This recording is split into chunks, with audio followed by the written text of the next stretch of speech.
ये लगाण वर्षा जो नवरंगपुर तेंतुलीखुंटी ब्लॉक रो केते गाँ एवं नवरंगपुर ब्लॉक रो मध्य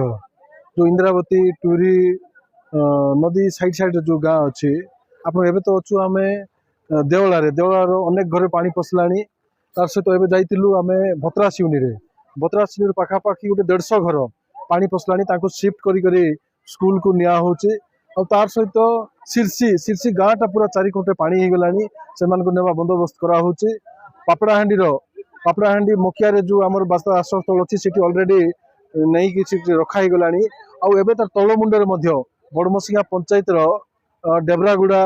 आंबादोला ई पाख पाख समस्त को मध्य नेबा व्यवस्था होचे आउ समस्त किए मध्य भयभीत हुअंतु नहीं आमर समस्त कर्मचारी सरकारी कर्मचारी